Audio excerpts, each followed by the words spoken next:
Ladies and gentlemen, here we have another exciting episode of the Scouser and the Scot. So today we have got someone who I'm really interested in talking to because of a number of different reasons. But let's introduce him first. Wes, how are you doing? I'm very well, thanks. How are you boys?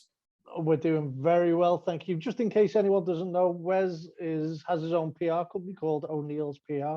And we're going to delve in. We've got 10 questions for you, Wes. Are you ready, mate? Yeah, let's go. Cool. Let's fire away. Yeah. Well, let's find out a little bit about Wes himself and find out. Let's delve into your history, mate. Okay. So, can you tell us a bit, what got you into music in the first place?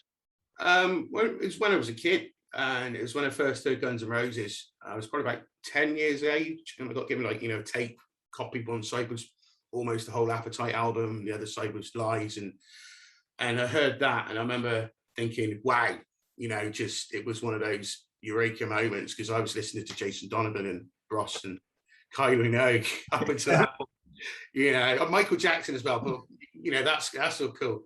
And I remember going home and saying to mum and dad, I want to play guitar, and they were like, okay, why do you want to do that? And I said, because I want to be Slash in Guns N' Roses. Of course, the Guns were all over the news at the time, for trashing hotel rooms and causing mayhem in at the Ritz or whatever it was. And they were like, oh, okay, we'll see what happens. But that was like the real kind of, the flashpoint really. And then it just stemmed from there with just discovering other bands and guitars, to play guitar since a very young age. I used to teach as well and stuff. So yeah, it was just that. And it was just something that clicked. And, I got to Metallica and then Megadeth. And then it wasn't until later in life that I actually went back and where did those guys all get it from, and, where did the guys from Led Zeppelin get their ideas from, and where did that stem from, or Clapton, before I went back and looked at all the kind of, the blues side of things and that. So, but it just did something, just went, that was a switch that flicked and just got me into it and moved me in some way. It's quite funny because I'm older than you guys, so I was around when Led Zeppelin all that first started. I was like young, maybe 10, 11, and the Stones and all that, and I was kind of like, I knew at the time, I kind of knew where they came from, where they got their ideas from, and but the funny thing was, I was aware of it at the time and went check it out, and I couldn't. Although I liked those bands, I never liked anything that came before it. I didn't like any of the blues stuff, the ones that they talked about and or the bands they looked up to. I just couldn't stand any of it. To me, it's just like, it's dire, and it's a bit like jazz to me. It's just one of these things that just doesn't gel with me. And don't get me wrong, I'm not talking about blues from a perspective of the musicianship. I'm just talking about the whole. I like melody and that. So it's quite funny. I liked what Led Zeppelin, the Stones, and that did with it, but never liked the original stuff. Yeah, no, I can understand that, and I think it doesn't matter what it is. People too quickly say this is amazing, but to one person it might be amazing, but to somebody else it's all right. It's not their cup of tea kind of thing. I mean, we're going to get into all of it. It's like one of the things I really respect if a blogger comes back to me and they say, do you know what, mate, this isn't really my thing. I don't want to give it, a review. And I'm like, fine.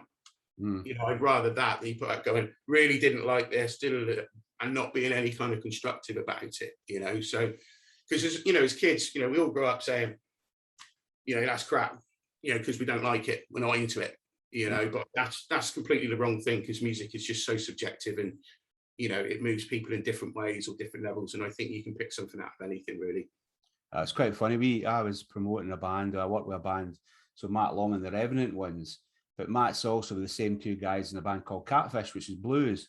Yeah. So we were talking about the layout of the show beforehand with his mother, and she was saying we could have a jam session. I went, it's a rock gig, we don't do jam sessions, and it was just that difference, because the night before they were Catfish, the night after they were Catfish, and quite honestly, I think Matt's got a fantastic voice. The guys, the musicians are fantastic in the band, but I wouldn't listen to the blues stuff. If he was playing out the back door, I'd shut the window. But because it's just not for me. It's great and they're fantastic at it, but it's just not for me. Whereas the rock stuff that he does is right up my street, and it's just weird. So did you say you actually played guitar yourself? Yes, I started playing at a really early age. Studied classical guitar for quite a long time, got to quite a high level proficiency with that. the kind of deal was, it's like, right, if you're going to play electric guitar, you need to do classical guitar and do the grades as well, you know, which in, you know, at the time was like, but I really got into it and I really enjoyed that kind of discipline side of thing of it. And it, you know, so the technique wise, and it opened my ears to a lot of other music that I wouldn't have listened to anyway, you know, so instead of the Kylie Minogue and the show tunes that my mum would always play.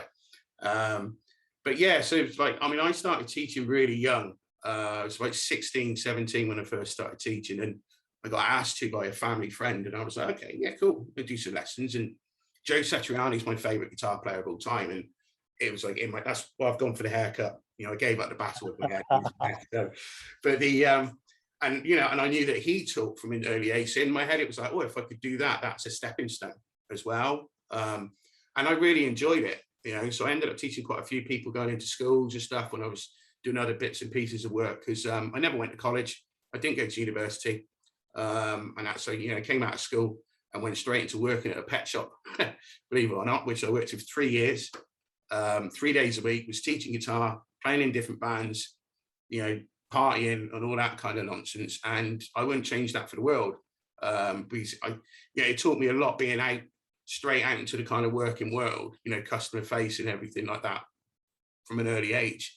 But yeah, no, so, you know, so I played a lot of different bands, you know, original bands, did a few little small tours, and this is all before the days of, you know, Facebook and everything like that. And it would be a question of, we got a mate in a different city, can you get us a gig at a pub? You know, so I remember playing shows up in Preston when two of the band went up to university. Actually, they went to university there. One of the guys, the drummer Steve, is still one of my best friends. But yeah, and it was just so much fun, you know. I ended up doing other bits and pieces with work and stuff. I ended up spending 10 years away, not in prison, but 10 years working in outdoor education. So I was managing different thing though, similar. Yeah, similar. That's it. Well, when you're living and working together with, you know, with a whole team of people, anything between 20 and 90 people for like 8-9 months of the year, it can get a bit like at times, you know, but it's all about managing your relationships. Yeah. So yeah, so I was managing centres in UK mountains and in the Italian Alps as well. Came back from that and worked in employability for a long time. Well, I say long time, about 3-4 years or so. And then ended up getting what was an amazing job for me at the time, working with a music college here in Bristol called DBS Music, and they've got a few centres like scattered around. Basically as a hippie guidance counsellor, so helping students out, you know, if somebody's falling behind with work, they're having issues with drug, alcohol, whatever it might be, those kind of things, you know, so providing that support network. And ended up teaching guitar there. And then through friends of mine, in the industry, I was like, oh, I could get guitarists or musicians coming in to talk to the students. So I organized a whole heap of different masterclasses and things like that. So we had JD Simo come in, Dan Petlansky's another one, good friend of mine, Simon McBride, you know, from Ireland, when he was on tour playing here in Bristol. I was like, mate, can you come in and do a thing? So yeah, Els Bailey as well, you know, she's a local friend anyway. So it was good, and it was really nice to be able to provide that that activity and that insight, you know, for, you know, these any 16-year-olds and upwards. And I like to still do that now, because the opportunities I have now, I didn't have when I was younger, and I would have killed for, you know, to go to shows, to work with people, you know, that I hold in very high regard, you know, to be friends with, you know, some absolutely amazing musicians. And so to be able to turn around to one of my old students and go, mate, do you want to come to the show? There'll be a pass on the door for it. You know, I'll introduce you afterwards. It's great. You know, I think it's all about giving that back, where I've now got this opportunity. And there's not enough of that in the world in general. You know, people too want to cling into things a bit more, but I think where you're able to pass these things on, particularly after what we all know what's gone on, I think more of that in the industry and just in life in general is really, really going to help the future. I actually agree with you on that, because it's one of the reasons why we started the Scouser and the Scot. One of the main goals is to try and educate people, help people along the way, so it's not make the mistakes that I've experienced, John's experienced, and most of yourself's experienced, where you're like, like, you know, let's face it, musicians don't get a lot of money. We don't get paid a lot of money.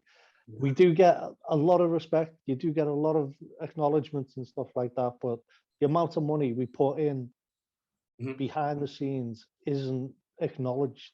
The amount of effort that people put in to write an album isn't acknowledged. No. The work that it goes into the artwork, the writing, and you can go on all day about it. And what we're trying to do is say, this is how to focus yourself. This is like, you know, how, this is how we've done it. Yeah. This is how other people have done it. It's not the right way. It's not the wrong way. But if you can learn something and go, actually, I can do it that way, it helps everyone. And the whole goal is, as I say, it's just to help each other. And I like your approach as well. Like it's very similar to what me and John want to achieve, and just help everyone. And that's. I mean, that's the thing. I mean, I get the, you know, that's like, it's the kicker that I get out of it, where, you know, for instance, Sons of Liberty, you know, getting onto Planet Rock playlist, brilliant. You know, I'm jumping around my lounge. Well, I was on a train coming back from Devon, actually, with down in the studio with Jack, doing some work with him down there, with Jack J. Hutchinson. And I was jumping around like a fool, you know, because it was like a great win. But then again, it's as good a win as, you know, a band scoring a little, you know, a cool review somewhere, or, you know, getting an interview that gets really well received. To me, that's more important than that. It's picking it, you know, it's all the little kind of pixels that make up that whole screen. You know, yeah, you're spot on, mate. Because I had a conversation with a band, well, 2 members of a band from Bristol this afternoon. Okay, we're looking for some guidance, and I was like, making them not telling them what to do, but trying to make them think about things differently. And that's what we try to do. And Ian and I have learned a shit ton of talking to people like yourself. We really have. I mean, one of the best ones we talked to was Adam Hayward from Hayward Media. And I mean, I could see Ian, he was doing more writing than talking that night, because he was scribbling notes, because it was just his way of looking at things was different. And that's, and that's what we do. And that's what this is about, you know. I mean, it's like, being honest with you, it's a question I get asked often, and that's why I was so keen to talk to yourself, was by bands, is when do you think we should start with PR? And I'll go, right, well, do you understand what PR is, and do you understand the return on the investment, what it is that you're looking for? You know, I says, because there's a lot out there that claim to be doing PR, but it's what kind of PR? So, like, for example, we use one guy in particular for radio plugging, because that's his forte, and that's the level those bands are at for doing, etc. So when did you start O'Neill PR? It's not that long ago, is it? No, it's not. I mean, I was operating in the shadows for a while, in the way that when I was working at yes, there you go. And that's a bit, you know, slow that one off now. But no, when I was working at the music college, there was a band that I saw an awful lot of potential in, and I was teaching the guitarist Ryan, and they were just great guys, and they were hungry and they were dangerous. They were like what Guns N' Roses were like within Bristol, and I was like, people are not going to see these guys coming, you know, on the scene and all this sort of thing. And so I went to a couple of their shows. I gave them some pointers about some things, and I remember when they came into the office, they were like, "Do you want to manage us?" And I was like, yeah, could do. You know, so I talked to boss, you know, because, you know, there's the safeguarding thing and everything on that. You know, these guys were all like 18, 19 anyway, or 21 at the time, you know, but they're still students, you know, so there's still that duty of care and everything that has to be provided. So I said to boss, Chris Miller, who was one of the best guys that I ever worked, and I called him, because I don't work for anybody, you know, I work with people, but I absolutely call him boss out of respect, because just I learned so much from him, and he really gave me free rein, you know, to do what I wanted to, because he knew I wanted the best for the students. And I was like, what about this? And he was like, do it, mate. He said, absolutely do it. Just get out and kick doors in. And I was like, cool, not a problem. And yeah, we played a whole heap of shows and everything. And so it really, heap of shows, played some stuff out of Bristol. We were gonna be playing with The Colour of Noise before they split up at Beer Keller, which used to be a venue here before it got shut down. And so there was all these things, and a few people started looking around and going, where do these guys come from? You know, who's kind of looking after them? And it was only like people that knew me personally that I was looking, you know, helping them out.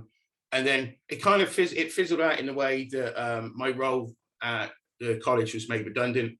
the hippie guy, they're always the first to go, you know, and let's get rid of the, you know, the pastoral care and then lump it on all the tutors and the lead tutors because they ain't got enough to do, you know. So it's just like silly. But it was really that spurred me on to thinking, right, what else could I do?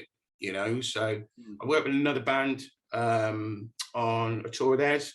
So ran a bunch of PR for that, and then moved on. And that, so at that time, I was working a bunch of shows with Chris Barris. So I was basically, I'd gone into another teaching day job, which my hearts I didn't want to do. And that's it. But I worked with some really, really good people there. And, you know, but looking back on it now, I mean, this is going back about 5 years ago. Looking back on it now, I was already starting to make moves in my head to like, right, no, I want to run PR full time, you know, with different bands and different artists. And that, so, and the opportunity that I have out playing on different tours, you know, with Chris, you know, he's out on Blackstone Cherry Tour as of tomorrow, you know, so I did that whole tour with those guys 2 years ago, which was just an incredible experience and opened my eyes to a bunch of different things as well. So it was all those kind of opportunities. And I had a couple of bands, little smaller bands, local bands that I was working with.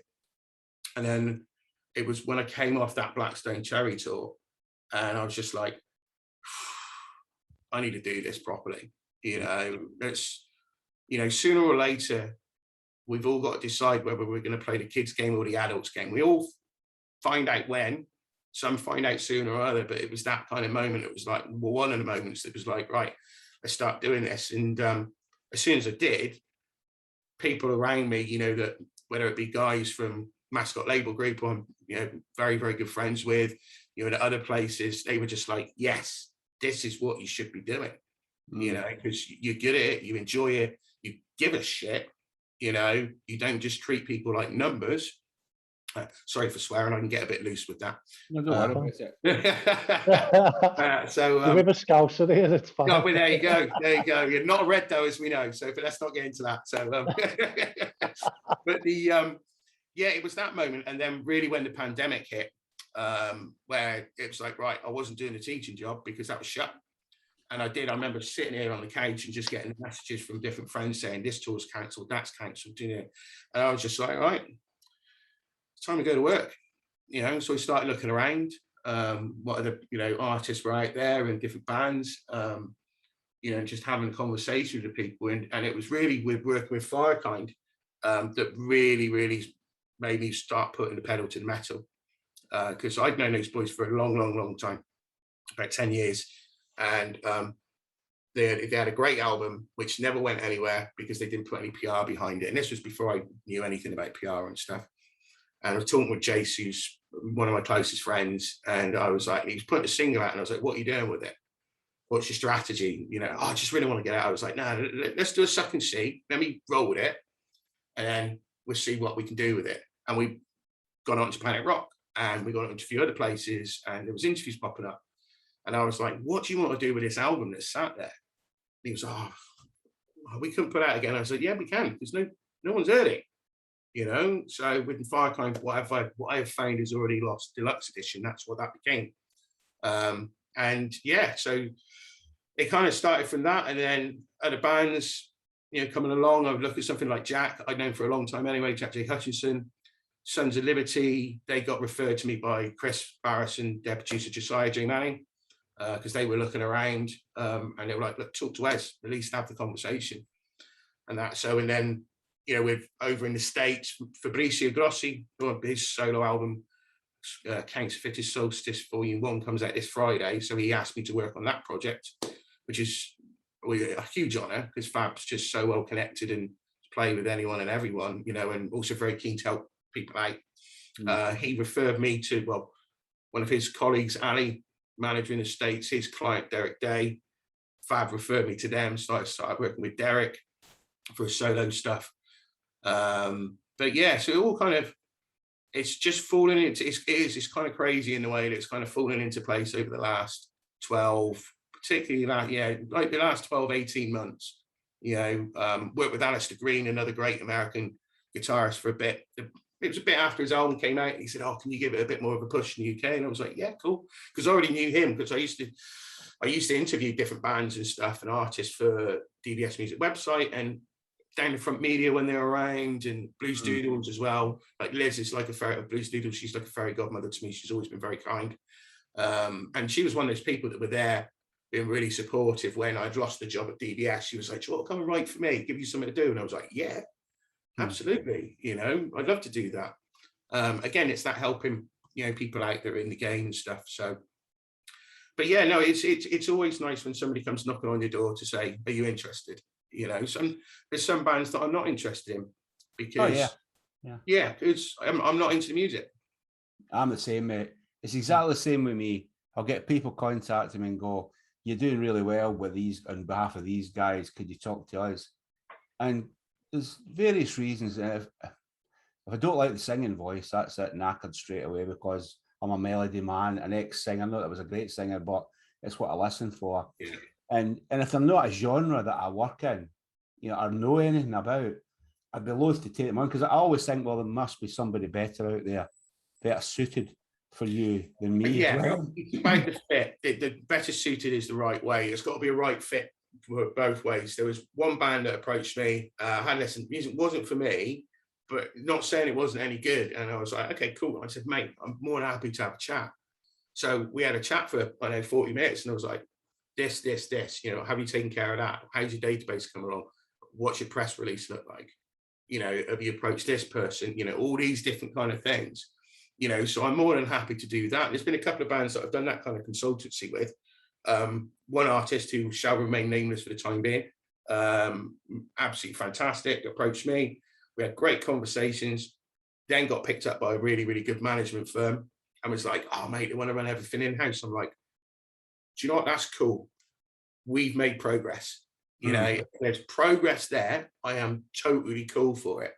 And yeah, you know, that's going to happen. You know, if any one of my 8 artists turn around and go, "Mate, we just had a meeting with so-and-so and we're signing this," I'm like, my first question is, "Great. Do you want me to look over it for you?" You know, and then make sure, because I don't want anybody getting ripped off, or is it going to be the right thing for the person?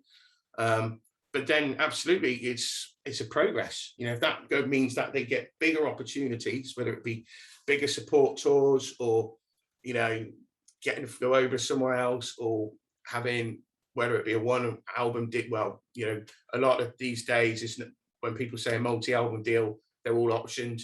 You know, it might happen, it might not. You know, it depends upon how the first one goes and things like that. But yeah, that's a good thing as long as there's progress.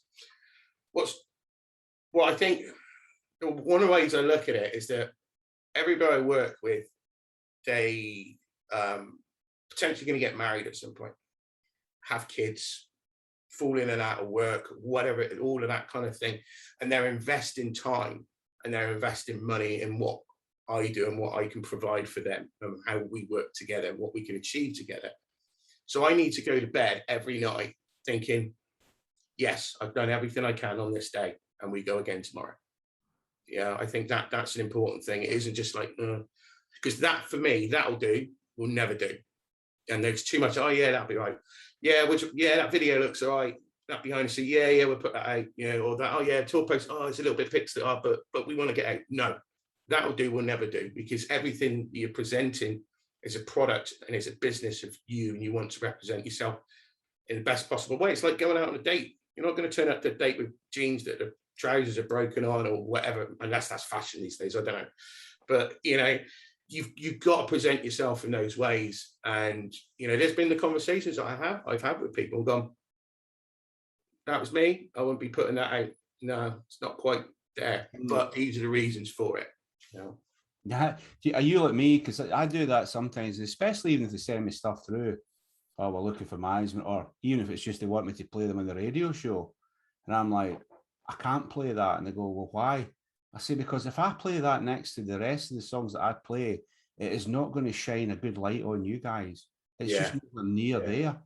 And they're like, "Oh, well, we think it's really good." I says, "Well, I'm sorry, but I make the decision of what goes in the show. And if you're not sensible enough to understand the issue it's going to cause for yourself, then I certainly am."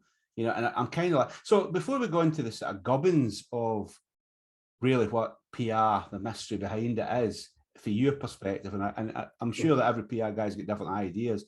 Sure. Can I just ask, like, when you decide on who you're going to work with, what the kind of things are, the kind of tick boxes there are that you've got? Yeah. Our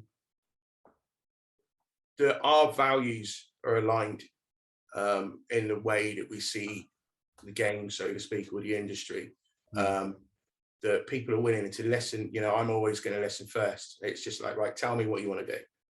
You know, so about having that passion, understanding that it's a lot of hard work, a lot of hard graft behind the scenes, having an understanding that you can't go flash to bang like that, you know, and for particularly within the kind of rock or the kind of classic rock, new wave of classic rock thing, there's so much competition out there, and it is a saturated market, full stop. You've got to have something that's different to stand above the rest.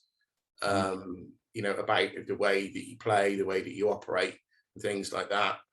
I've 100% got to be into the music, you know, absolutely. One of my latest artists, Caitlin Cook, who is a gritty soul, neo soul singer from Nashville. So that's very different. Well, from Buffalo originally, but she's based in Nashville. Very different to what everybody else, you know, in the Roster family do. But I've known Caitlin for a long time, and she's got a series of singles out, and just everything's not an issue. And she questions me, I question her. It's the same with Fab, it's the same with Firekind. You know, it doesn't matter who we're working with, so that it's that symbiotic relationship, you know, that they know that I'm out there fighting for them. And they're out there fighting for me at the end of the day. You know, some of the things they think, oh, what will Wes think about this move, you know, and stuff. And, you know, it kind of never stops in the way that people need to eat, sleep, breathe, and eat it, you know, and the public, you know, they want the product. They don't care how, as a friend of mine said the other day, they don't care how the sausage is made. They just want to eat the fucking sausage. You know, this is it. They're not interested in what goes on in the background. You know, the Joe Josephine general public, they see what's in front of them. They, you know, there's the 80 or 90 or whatever behind every single Beyonce, you know, or whoever it is. But it's about having those qualities. It's definitely about having the values and the qualities, being honest, being able to turn the torch upon yourself. You know, look at something, you know, can we do that better? Or was that the way? Knowing when to be happy with something as well, definitely, because you can't beat yourself up over things. And resilience, because there's going to be disappointments. You know, the number of times friends of mine have, you know, they've been, oh, I'm doing this tour, and then it gets pulled because somebody else comes in to do it, or whatever it is. It happens, you know, and then you can't be like coulda, woulda, shoulda.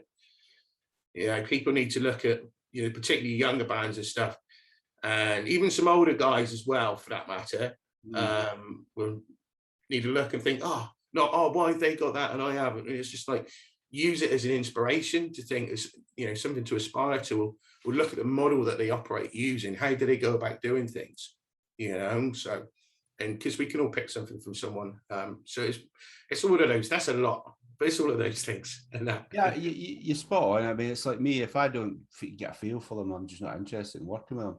Because you have to get you have to have a reason to want to work with people. So, I mean, I'm glad that it's very similar to what I apply, and it's like you just mentioned something there about bands, and they go, well, especially me, because I work with quite a lot of different bands at different levels doing different things, and it's like, well, can you get us on that festival?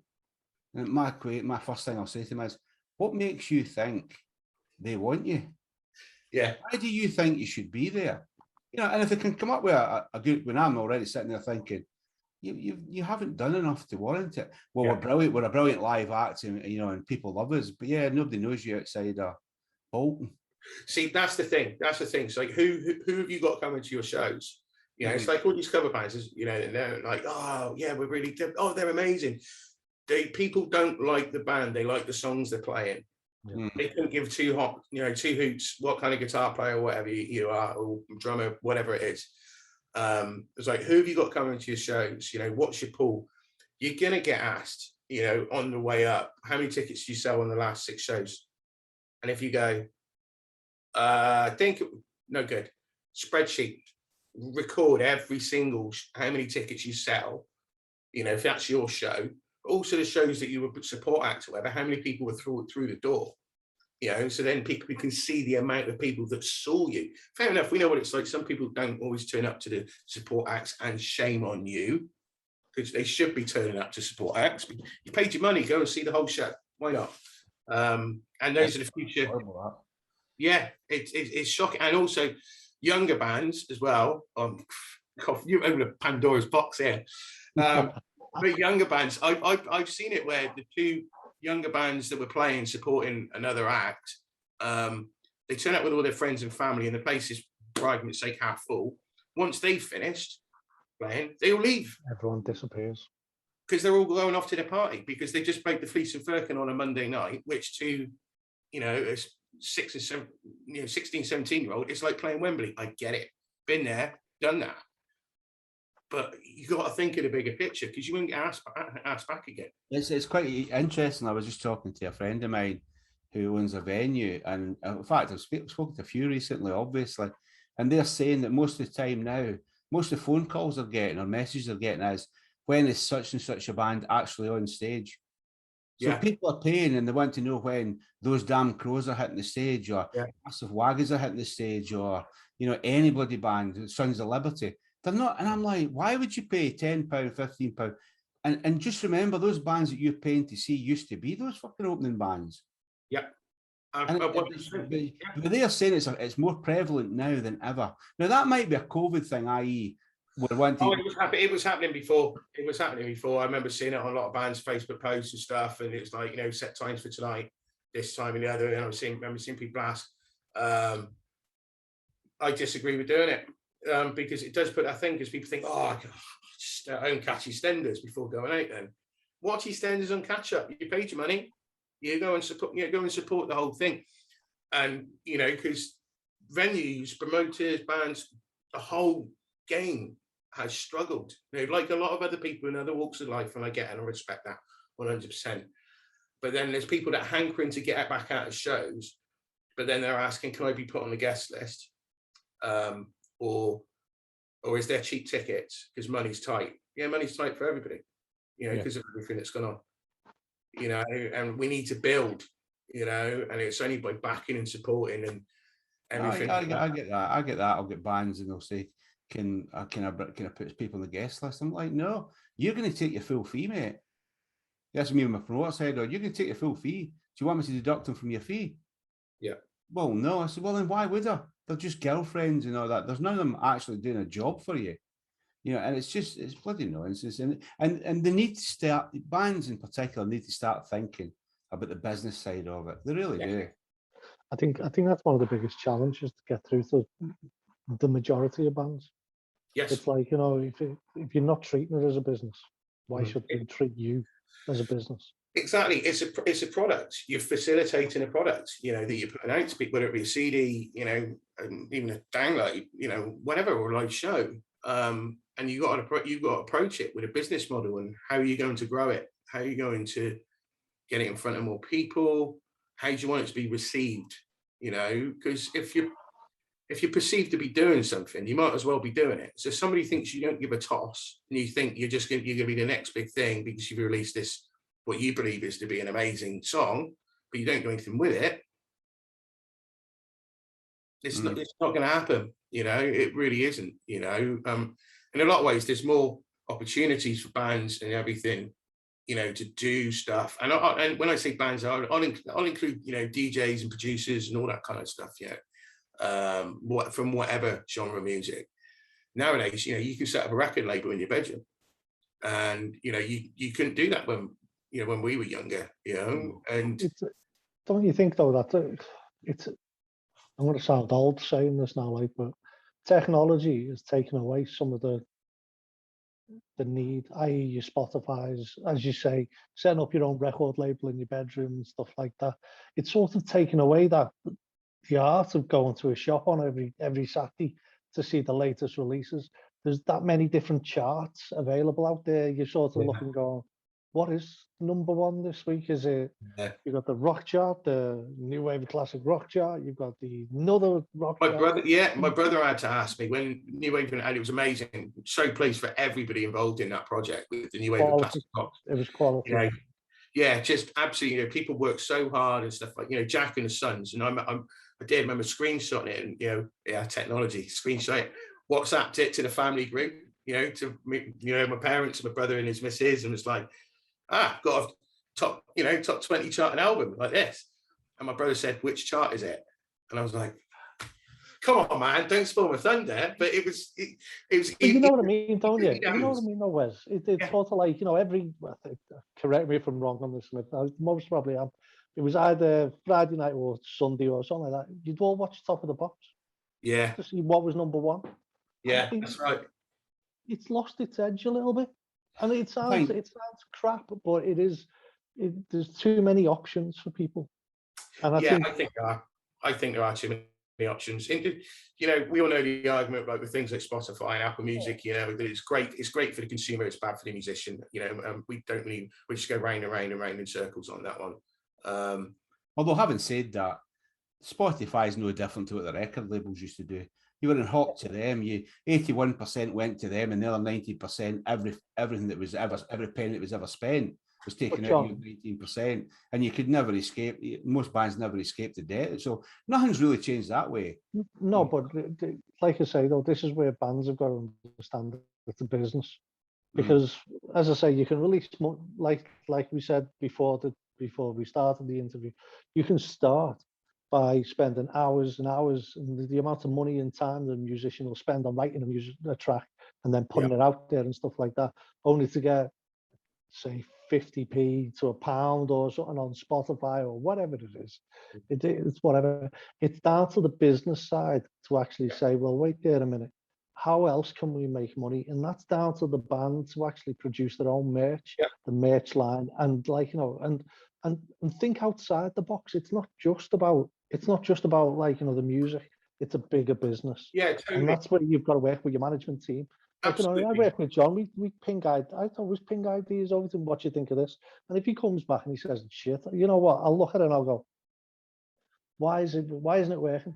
Why isn't it working? And he's done it before. He'll tell me he's done it loads of times. And I know he's not laughing there, because, like, he's most probably thinking, oh, fuck, don't give me your ideas. But it's fucking true. But no, it is, like, you're right. You're 100% correct on it. Like you know, with the merch, it's where the merch and the touring, even for the bigger bands, that's where the money comes in. Unless you're doing Taylor Swift numbers or whatever, and you're getting this huge guarantee paid to play a show, then it's completely different. You know, so having a merch, and the merch that's different, you know, or if you're thinking, you know, there's some places you don't, you know, you can order a few t-shirts at a time, and there's the old school way of having a whole load of in bulk. What buddies do you have in bands that are playing, you know, out as you at the same time, maybe? Or it's like, what merch company do you use? Oh, we use this one. How can we combine so that we all order t-shirts and see if the company will do us a deal so that we get the t-shirts cheaper? You know, because then they're using the same printers.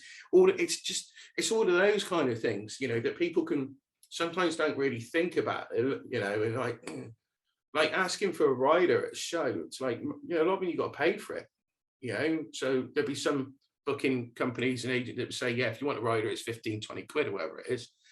But you could spend less than that on your own rider, you know, by buying all the bottles of water, you know, going into Costco and getting a crate of bottles of water and stuff, you know.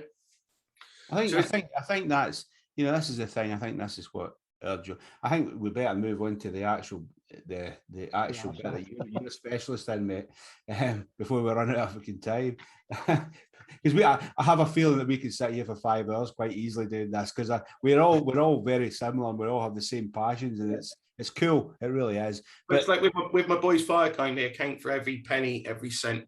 You know, where's the money being spent? How much, you know, stock taking, you know, things being ticked off, you know, at when stuff's being sold, counted in, counted out. I know there's some people aren't as strict as that. Some people are a bit more loose, and they're like, they just think, oh, well, we know what we took out, we know what we got at home, we do it at home. But yeah, we operate in a different way, like, and in ways that I've seen other bands do that I've gone, that's it.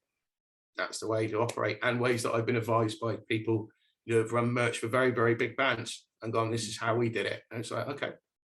Yeah, All right, cool. it makes absolute sense, doesn't it? Because it's just stock taking and stock control, isn't it?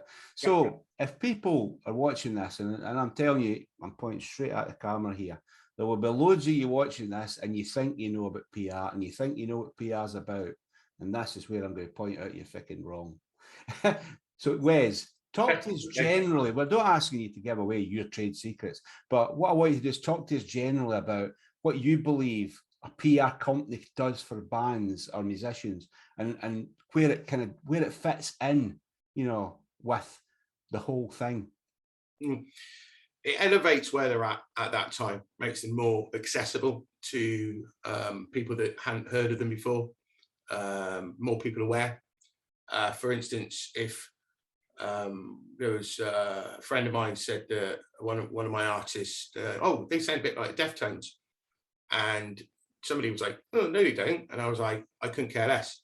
If somebody says that they sound like Britney Spears, that's cool, because that makes, if they say that to somebody else who likes Britney Spears, somebody would be like, oh, listen to them, they sound like Britney Spears, even if they don't. You know, so it's lots of different things in making more public awareness, or turning somebody on to something that they hadn't maybe really paid much attention to before. There's been some ever so, I kind of don't really care for compliments, but there's been some ever so nice compliments, from people with like Firekind, like where have they come from, and it's to do with the work that they put in, that they're willing to try things, they're willing to create some decent content, with ideas that we bounce around between ourselves, and also from the network, that I have with people, and that's growing all the time. I work on my database weekly. It's just the first time I've properly spoken to you boys, and the way that I look at it because my PR roster is never going to be big. It's never going to be huge. I'm not into collecting medals of band names or anything like that. I get a huge kick out of seeing good people do well. And so a win for one person is a win for another one on the roster, because it makes people go, oh, who else is with Wes, or who else, and they haven't listened to him before. So there can be lots of things, but a lot of bands can do their own PR to a degree and to a certain point. Els Bailey is an amazing, absolutely like model of it, in the way that she worked hard, still does, and putting a database together and networking and doing her own PR and this, that, and the other. And then she was, she does things, I think, I could do a little bit more of an edge, or somebody else that can, kind of bring somebody else into the team and all that. So that's a really, really good way, of looking at it. I have been approached by bands that say, can you work PR with us? And it's been a straight no, but these are the reasons why, and here's some tips. This is what you need to build up. People need to look at the level, where, because sometimes people think they operate at a certain level, but they're not. If they're brutally honest with themselves, and there could be some things that they do for themselves. But then there's artists such as, Jack pulled me in because one of the things he felt he could go further, but he hasn't got the time to do it because he's recording, he's writing, he's touring it, and all these things. So that's where I come into play with Jack. It's like, right, I'll take care of all of that. So you don't do that, and get your coverage in places that you've not had before. There'll be, a lot, again, just going back to younger bands, they will see PR as, to them, a huge one will be on BBC Radio 6 on something like Fresh on the Net. And that's it. That's great. Nothing else. Everything else. Oh, well, that little interview with that blog, only 100 people. No, I don't want to do that. It's not cool enough. Big mistake. Big, big, big mistake. You see even the big signed bands still doing, bits and pieces here and there with some of the smaller, lowlier people, how they get perceived, which is wrong. But every band looks at that. If it's a band, looking to go to, present themselves to the label and go, are you interested in our new album? All this, the label will want to see, okay, where's your coverage been? Not just that, they want to see it wide, different places, people that I hadn't heard before. I've got my guys doing a podcast with a great guy in Canada called George, Meet Me for Coffee podcast. He's awesome, and it's a different area. and it's a different conversation. It's not just the usual questions. So how did the band start? So tell us about your influences. You know, they're talking about coffee and to just a general and music and a general conversation. But, you know, George works with people that he's interviewed like actors from Sons of Anarchy, you know, and Sopranos and things, you know, so it's a different audience, you know. So having said that, it's all these different parts and putting yourself out there, getting yourself known more, having somebody to steer the ship when it lists as well. Like with Fire, kind of manage them as well.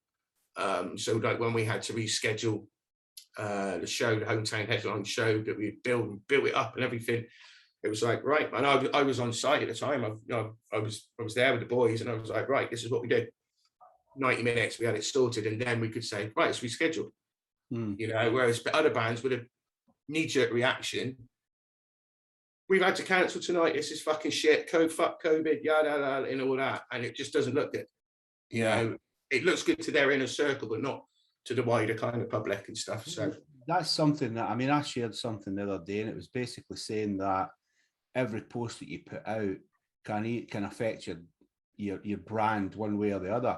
And it's quite interesting because there was quite a few people, well, not a lot, but there was some people kind of took exception to it, saying, but you know, if this is really how I feel, yeah, but that's all right, mate. So you're the singer in the band and you're putting all that shit out there. And they're going, who is he anyway? Oh, he's the singer in such and such a band. So you're putting out your private, and this is the bit they forget, that when they rant, they vent, they put stuff out there. I'll give you an example. I used to work with a Scottish band, and they were piss takers, you know, they were really funny guys, but they were also rabid nationalists. So they actually put something out about England, and it was done tongue in cheek, you know, it was tongue in cheek, but it didn't read that way. And I went to him because I was like, so when do you want me to cancel the 7 dates you've got in England? Why? I says, because you just dissed them all. Yeah, but it's only a joke. And anyway, if they take it as not a joke, I don't want them to come in. I was like, guys, just take it down. It's just stupid. And it's that knee-jerk reaction. It's that. Yeah. I was always told when I was in the military that basically when you get a message through, you know, and you want to knee-jerk react, sit on it, don't react straight away, wait till the next day if you can, and then think about it and then reply. But in fact, the best one is I used to be a rugby league referee, and the old boy that trained me said, just remember, he says, when you see something, before you put that whistle in your mouth, think about it just coming out your ass. Yeah. And I was like, oh yeah, I can see where it's coming from. But that's how easy it is to ruin, and that must be a nightmare for you if you see something like that. If you're working with an artist or a band and you wake up in the morning, I mean, I think we all know somebody that did that and regretted it. It's the fear. It's the fear that you get every morning. Like, what's happened? Who said this? That. Now, all of my, like, everybody I work with, whether it be the romantic guys, Fire, kind of Kate, Fab, you know, everybody, Jack, even I love Jack bits. You know, it's just like I never have that worry or that fear. You know, with a younger band, it would be like, okay, yeah, it's cool to you, and you know, look at who you're associated with, and you know, that kind of thing and stuff. You know, and you've got to be careful. It's like doing a like a behind the scenes video, whatever, of recording your album. Leave the in jokes at the door, because it's just you to get them. You know, people, or your inner circle. You know, and other people like. You know, too much backslapping, too much in-jokey or whatever. It's just, it doesn't bode well. I think the thing I always say to bands when they talk to me about PR and who they should use, etc., why, and I'm like, well, you know, I mentioned it before, what's the return? What's your expected return on investment? And I remember a couple of bands say, well, we're thinking of using so-and-so, and I go, okay. So I'm guessing you're wanting into Classic Rock magazine, you want a review in it.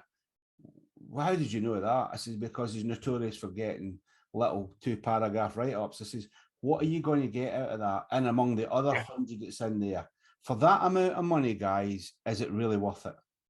Yeah. Because if it doesn't, if it doesn't make a promoter go, I want these guys the main support, I want to put them in a festival or whatever, then it's not, you know, it's not worth. I says, you know, you have to think about it. Am I right or am I wrong in that way? It's from your perspective. I think you're right. They do have to look at what the investment is going to be and what the return is. And that's how I'm always realistic. What people need to understand is that nothing is guaranteed. No. Yeah, it's not. You're not going to be guaranteed to get a review in X, Y, and Z. You're not going to, certainly not the way that I operate. So because it's about, it's about the personal relationship building. The key to this business is personal relationships, and how you respond to it. And an example of that would have been, like, as I said, earlier on, reviewer saying, "Oh, I don't really want to review it because it's not really for me." Cool.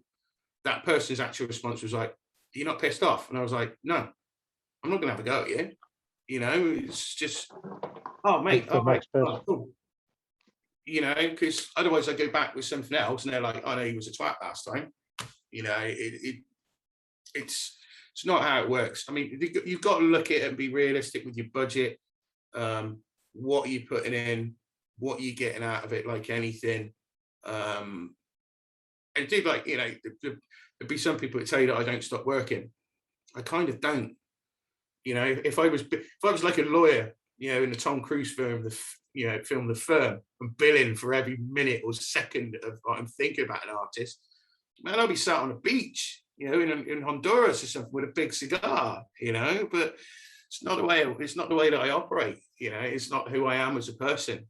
But it's like thinking I'll scribble stuff down or jot something down on my phone. And I'm a big fan of paper and pen. I'm old school like that. But yeah, there's a lot of things that go into it. And I think in the first instance, it's about having a decent conversation.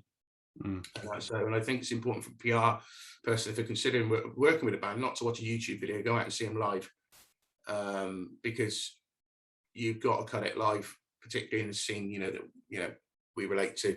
You've got to be able to cut it live in this. It's all very good having a wicked sounding album. If you're not pulling off a decent show, you won't sell tickets, you won't make money. Yeah, and that was one thing Fred and Moose was talking about the other night when I interviewed them for a show, and they were saying that you have to put on a show, you have to entertain, and that's something I bang on. It strikes me, it's quite funny, Wes, because like we call ourselves like more like a management group, but in reality we're doing the same thing. Where does PR stop and management start, and vice versa? I suppose I think the thing is from the perspective of we're trying to raise profile as well. We're just not as specialist as you. We would use other people that are specialists at things. I'm not stupid enough to think I know it all because I don't. Oh, that's what I do. If you for 1 minute think that I do it all myself or come up with all these ideas myself, you're wrong. Anybody's wrong on that. You're only as good as the people that surround you. I'm very good at certain things. I'm good at other things. I could be better at other things, and where I think could somebody else do that poster for me or something. That's what I do. I talk to people. I ask advice. I'm open to that. So it's about having those, the right people around you. Having that team, and that whether it be one guy for PR or lady for PR, and another that's a plugger, and different kind of things. So, but you're right about there is a borderline kind of between PR and management. I'll advise, like everybody I advise, and that so. It works a bit differently with Firekind because not to put my foot down or anything, but it's like just let's just do it this way. Just trust me, And they're like, cool, not a problem. And if they got any doubt, they question, or if they're not sure, they question. And that's Jason Dan, the core of the band are, and that's great. And I love that. Yes, people are not for me. Gee whiz, I have no time for people. Yeah. It's just like yap and dot. It's like what am I getting out of that myself? Yeah, it's not going to work. What would you advise bands? Let's say that anyone who got in touch with yourself, and what would you request them to be prepared? Because obviously, from my perspective, I was coming to approach you for PR. I'd want to come with a full catalogue of information, so you're fully prepped on the full band, the history, what we want to achieve, where we want to go, what we've played, who we've supported, and basically just reel off as much information. I would just basically brain dump everything, but it's got to be in a structured, well-presented pack that makes your life a little bit easier to see what we want to achieve. Now, from a new band's point of view, what would you like to see from a package? Like, obviously you've got the EPK kind of stuff, but is there anything else that you'd like to see if you've I think it's all of those things that you're talking about, really, in a way that it's easier then to spot holes. And also it shortens down the conversation in the way of, if I've got to go, have you got this, have you got that, have you got that, have you got that, it's like, right away I'm thinking, got work to do. Yeah, get that done first. You build that foundation, you have that, and then you're ready to approach, and whether it be me or somebody else, for that matter. And but yeah, what one thing that bands shouldn't do is come in like straight away, just like cocking the trigger and pulling it, go, we want to do this, we want to be in this magazine, we want to be, it's like, whoa, how's your day? Yeah. How's your family doing? There's too much of that in this game, that people just go straight into something, particularly because it's about that building relationship, because I'm the person that's got to sell you, and to believe you and back you and fight to the hilt and hold court in the street on your behalf if needs be, but if you can't have that personal relationship with a PR or a manager, then you're doing something wrong. A great example would that be, a gentleman's just passed, Mick Brigden. He was Joe Satriani's manager for 30 years. That tells you something, about that relationship that those guys had, and everything that they achieved together, So I think that's an important thing, is to be able to have build that personal relationship even in the first conversation. Because it's a classic that young bands go, so what's your reach, mate, with your posts? All right, okay, cool. So your last video had 76 views on YouTube. Cool, okay. And that's not me being arrogant or anything, but it's almost like they've been told to ask that question, or they've read somewhere that that's a good thing to have. I know sound and music industry in music colleges, I'm talking about kind of sixth form, after school ones here, is notoriously a hated subject, because they're on a performance course, they're on a music production course, they just want to perform, just want to produce, so they end up ignoring all of that.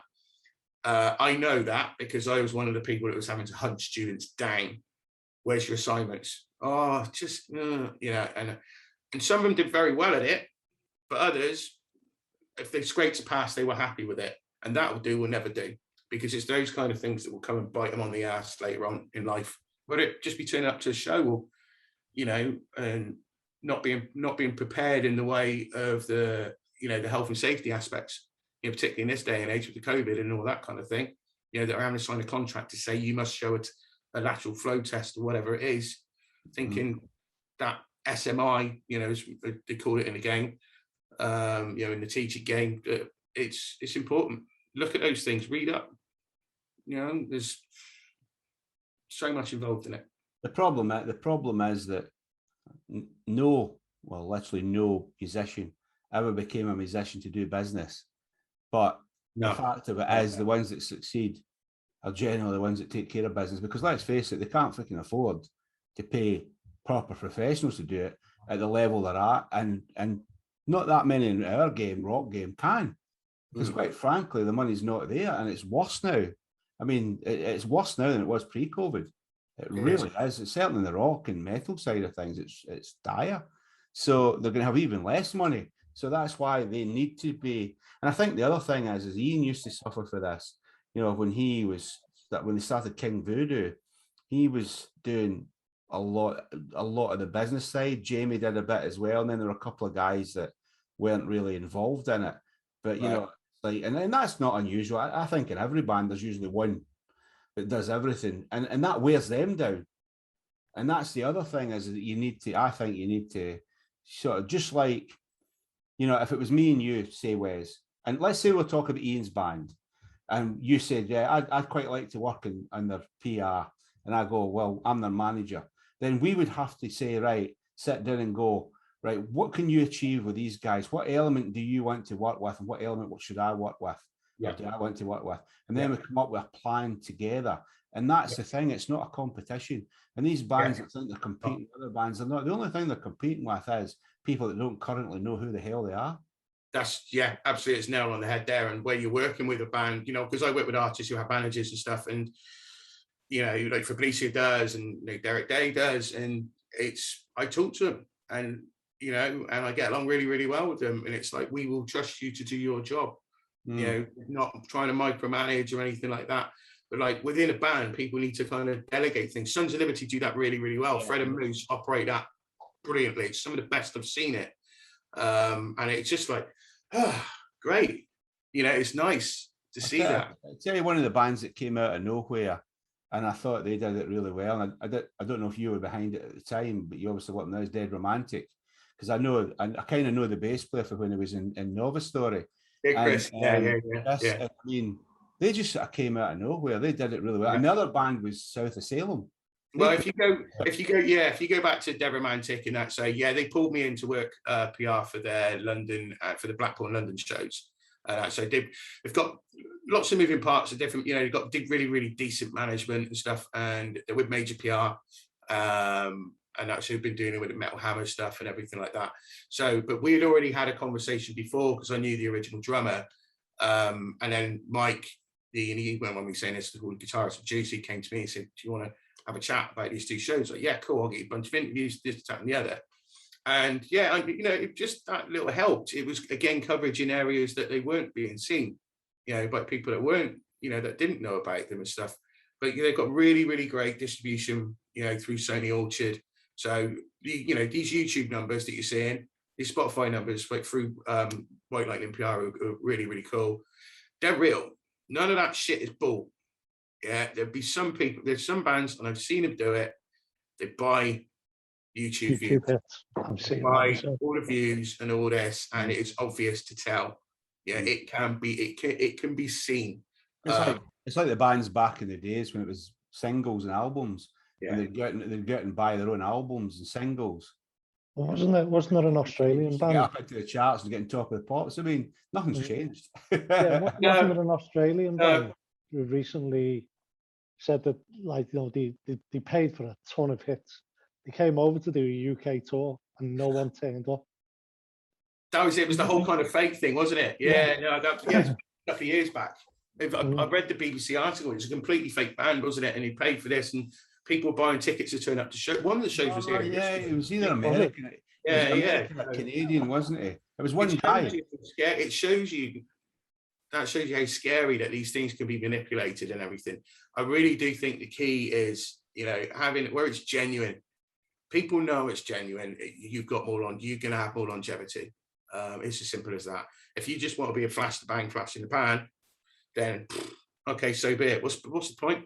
Yeah. Are you in it for the right reasons? Are you in it because this, or are you in it because, you know, because you want to be an influencer on Instagram, you know, or do you want to play music? Oh, I've got all these photos on Instagram, and just like, yeah, but they come into the shows.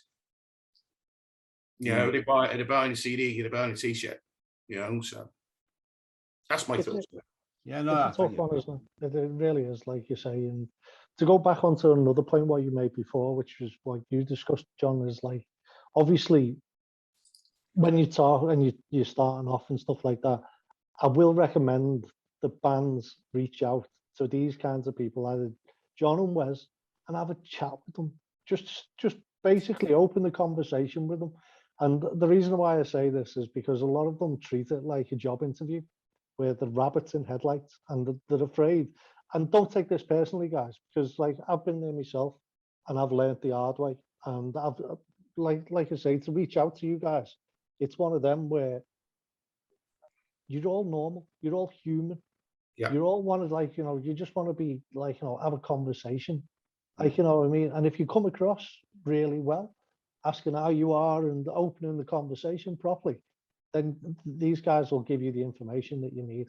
And a lot of the time, a lot of the new bands up and coming, or new bands in general, they are afraid to reach out and speak to you because they think you're either going to be straight with them and tell them an honest fact, which they won't like, which will hurt them, but it's a learning curve that you've got to accept, or you're just going to ignore them.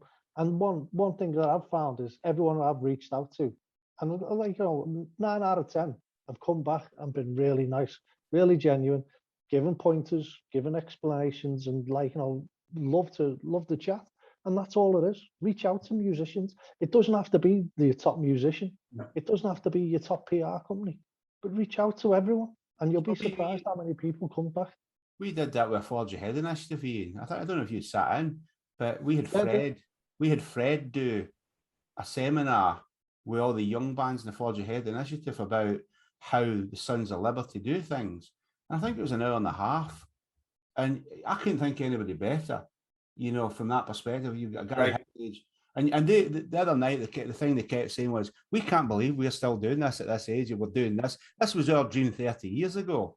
And that is the fucking coolest thing out. Honestly, it made me grin. I mean, I was like a Cheshire cat because they love it. And I think that's the thing. And what Ian's saying there, and you and I are two of your kind in a lot of ways, Wes, I'm sure, apart from just both being enlightened enough to support Liverpool.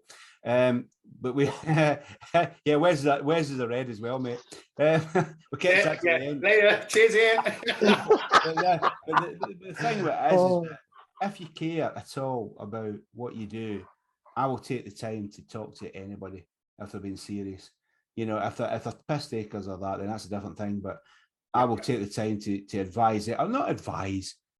Give them the benefit of my thoughts and my experiences. If they take it, great. If they take some of it, great. The others don't fit or they don't think it's right, that's up to them. But you know, that's our job is to backfill. It's to work with the clients we've got just now and create and make sure that there's people falling onto us that can take up the cudgel later. Yeah. I mean, the bands that are coming up, they're the bands of the future, you know, and that's what's going to happen. You know, so they need to be coming up with fresh ideas and stuff like that, because it's going to be a breed of certain age of fans, no disrespect, you know, that are going to pass on. And yeah, we like to have things that are familiar, you know, at times, bands that sound like, you know, they did in the good old days, whatever that might be, you know, for your taste.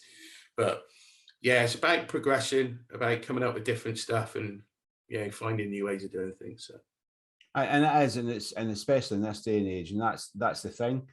You know, we're working on a project just now called Next Generation Rock, and basically that is the idea. And the whole idea is that if we think that we can just keep doing the same old, and eventually the kids will switch on to it and will come to our way of thinking, they won't.